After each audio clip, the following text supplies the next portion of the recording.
Today we are learning DPSP. DPSP का उद्देश्य लोक कल्याणकारी राज्य की स्थापना करना है, स्वतंत्रता समानता को बनाए रखना है। डीपीएसपी की प्रगति कैसी होती है?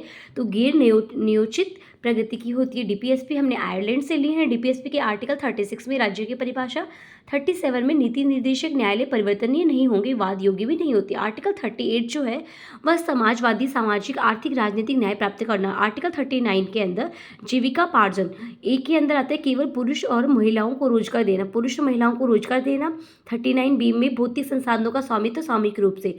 आर्टिकल 39 सी में अर्थव्यवस्था धन का केंद्रीकरण ना होना।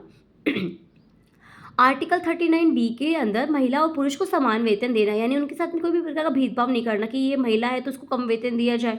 आर्टिकल 39 ई के अंदर आयु शक्ति के अनुसार कार्य करना। आर्टिकल एफ के अंदर शोषण से बचाव और विकास के अवसर देना।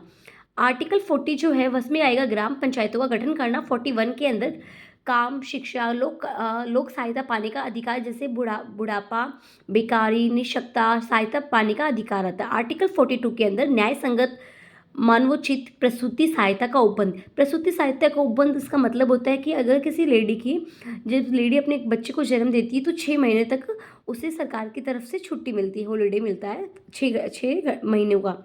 आर्टिकल 43 में बताया गया है कि मजदूरी, अवकाश, कुटीर उद्योगों को बढ़ावा देना। यानी पहले ऐसा होता था कि मजदूरी कराते थे लेकिन अवकाश नहीं देते थे, और कुटीर उद्योगों का बढ़ावा देने के लिए आर्टिकल 43 बनाया गया था। आर्टिकल जो 44 है उसमें समान नागरिक संहिता। आर्टिकल 45 के अंदर प्रारंभिक शिक्षा 6 ईयर से लेकर छोटे आयु के बच्चों को, यानी 6 वर्ष से छोटे आयु के 6 वर्ष की कम आयु के बच्चे को आर्टिकल 45 बताया गया है कि उसमें शिक्षा देना। आर्टिकल 46 के अंदर शिक्षा और रोजगार के बारे में बताया। आर्टिकल 47 में पोषण स्तर, स्वास्थ्य सुधार, मादक पदार्थ पे प्रतिबंध। आर्टिकल 48 में कृषि पशुपालन वृद्धि करना और गाय जैसे पशु वगैरह है इन सब की वृद्धि को रोकने के लिए आर्टिकल बनाया गया था। ये 42 संविधान, इसमें संशोधन होता है।